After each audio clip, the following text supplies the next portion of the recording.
Inveja, a síndrome do punhal. Reverendo Samuel Ferreira. Para muita gente, é difícil ter que admitir ser invejoso, porque é um sentimento aviltante. Reconhecer a própria inveja implicaria, ao mesmo tempo, declarar-se inferior ao invejado. Infelizmente, para subir na vida, alguns invejosos são capazes de até atropelar os próprios filhos, amigos, parentes próximos, se necessário. Para se vencer a inveja, não há nada melhor do que se exercitar diariamente no esforço de admirar e valorizar o bem dos outros e sempre estar buscando o seu próprio bem. Somos o único responsável por sentir inveja. Não devemos transferir o problema para o outro. Antes, precisamos buscar a solução e não desculpas. Não culpemos ninguém por isso, e muito menos fujamos da situação. Para o cronista brasileiro José Miguel Delgado, sentir inveja é normal. Não aceitá-la é que é o problema. Quem nunca invejou algo de alguém? O namorado, o carro, a casa, o trabalho, o dom, a aparência, enfim, motivos para invejar não faltam. O problema está no momento em que este sentimento de inferioridade nos coloca aquém do que somos. A inveja é como uma pedra de 50 quilos que, se amarrada aos pés de quem está se afogando, leva-o mais rápido ao fundo do poço. Normalmente os invejosos são caluniosos e agem surdina. São como camaleões que mudam a pigmentação da própria pele para enganar seu predador. Em grande parte, as opiniões falsas e prejudiciais são espalhadas e apoiadas por influência dos invejosos. Evidentemente, é necessário que subjuguemos a inveja, porquanto é ela fator de deterioração e antissocial. Por inúmeras razões, estamos cônscios de que a inveja é um impulso, uma reação que precisa ser extirpada. Neste prestimoso livro, o reverendo Samuel Ferreira nos ensina que a única coisa mais trágica que a inveja é não saber como lidar com ela. Para ele, saber lidar com a inveja é questão de sobrevivência. Daí a necessidade de nos aprofundarmos neste importante tema. Normalmente temos verificado que o símbolo da inveja é a serpente, o monstro, o olho verde, ou uma mulher com o rosto desfigurado, horripilante. Todavia, com muito brilhantismo, o reverendo Samuel Ferreira associa a inveja a um punhal que, em muitos casos, pode representar também a traição. Do início ao fim desta sua contundente obra, verificaremos que a inveja é pequena, mesquinha no seu modo de agir, mas gigantesca na sua intensidade. Parabéns ao pastor Samuel Ferreira por nos brindar com este novo best-seller. Inveja, a síndrome do punhal. Capítulo 1. A inveja como resultado da queda no paraíso. Ao ser perguntado se o ser humano evoluiu desde a Idade Média, o historiador francês Georges Duby respondeu: houve modificações materiais, mas as condições morais não mudaram. Os indivíduos continuam selvagens e cruéis. Somos todos capazes de pequenos e grandes delitos. A dura verdade é que somos todos invejosos por natureza. A diferença, porém, está no grau de intensidade da inveja, seja para mais ou para menos. Há pessoas que são mais invejosas que outras. Algumas aprenderam a gerenciar este sentimento negativo de modo positivo. Outras há que, infelizmente, fazem da inveja uma arma brutal e desprezível. O principal problema da inveja é quando ela se torna patológica, levando o indivíduo a assumir posturas temerárias. Isto se verifica através de atos de violência, denúncias inconsistentes, acusações irresponsáveis e calúnias covardes. A razão de tamanha tragédia no mundo é a desobediência do homem.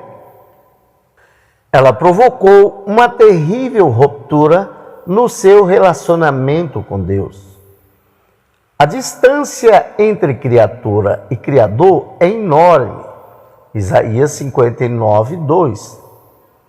Após a queda, a natureza humana tornou-se maldosa. Diante de Deus, o homem se vê obrigado a passar por toda sorte de pesares. Desde então, o mundo passou a conviver com a intolerância, a inveja, a miséria, a injustiça, a violência, a impureza sexual, a dor e as contradições da vida. Para o filósofo francês Blaise Pascal, que escreveu sobre o conflito humano, a religião verdadeira deveria mostrar ao homem que, além de possuir os princípios fundamentais de sua dignidade, também possui profundamente entranhado em seu coração aquilo que pode causar sua desgraça. Um dos objetivos da salvação em Cristo é reverter esse quadro em que nos encontramos e fazer-nos recuperar a beleza original e levar-nos de volta a Deus. Dentro de todos nós há uma guerra de desejos antagônicos, bons e maus, amor e ódio, admiração saudável e inveja predatória simultaneamente.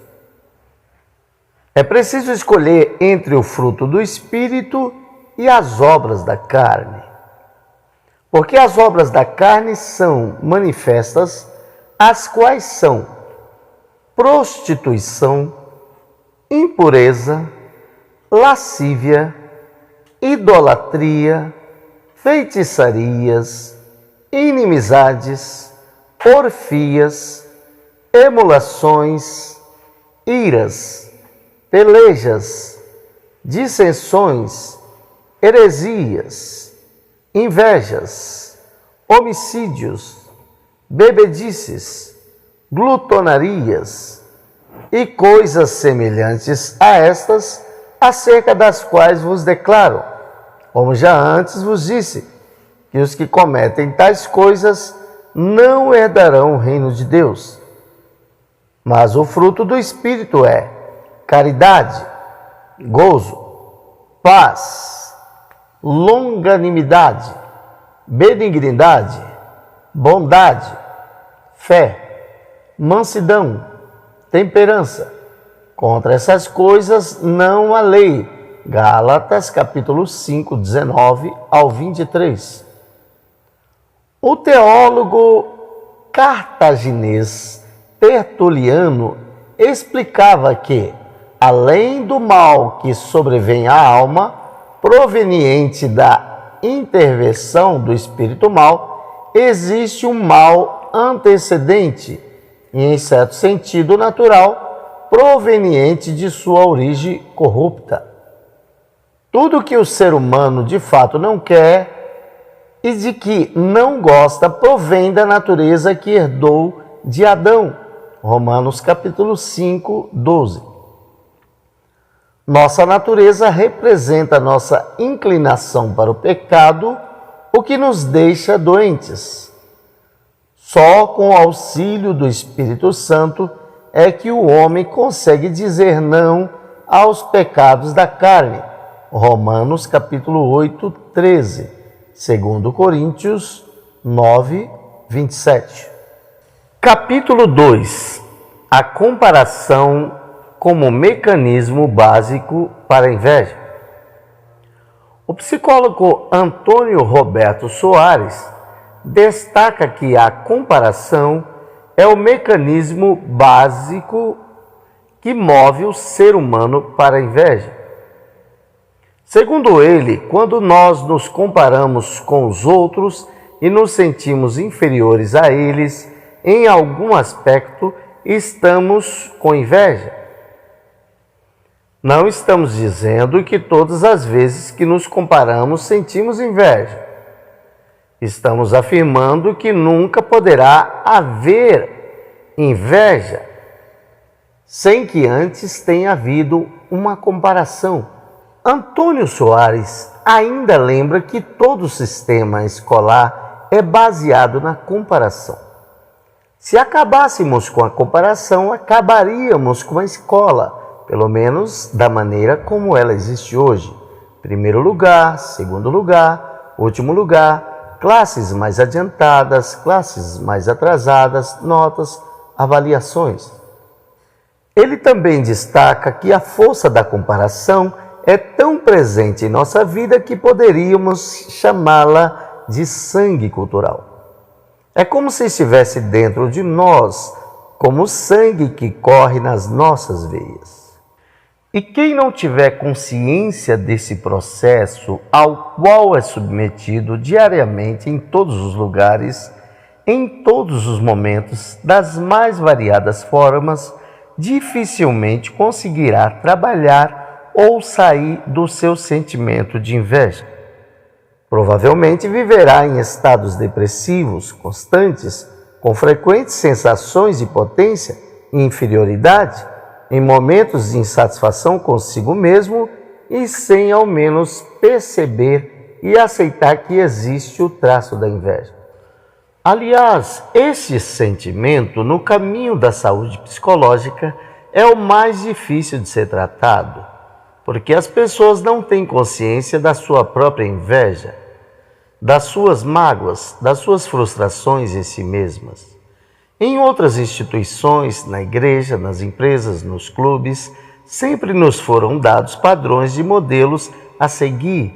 Sempre fomos convidados por elas a reforçar o caminho da comparação. E isto pode causar sofrimento. Saber lidar com as nossas ambições e ao mesmo tempo com as nossas próprias limitações parece ser o segredo para uma boa gestão da inveja. A inveja é um sentimento muitas vezes inconsciente que, apesar da conotação negativa que geralmente transporta, nos pode ajudar a uma transformação interior. Pelo contrário, se mal gerida, a inveja pode manifestar-se por comportamentos obsessivos e compulsivos, causando sofrimento à pessoa e a outros. A pessoa confiante não tem inveja.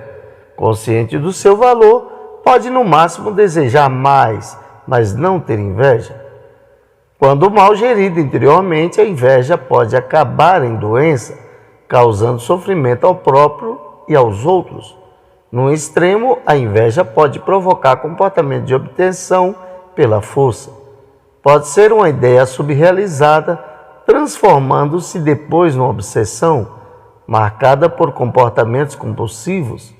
No entanto, a inveja, fazendo parte da natureza humana, deve ser vivida de modo saudável, isto é, transformando-a em admiração pelo outro.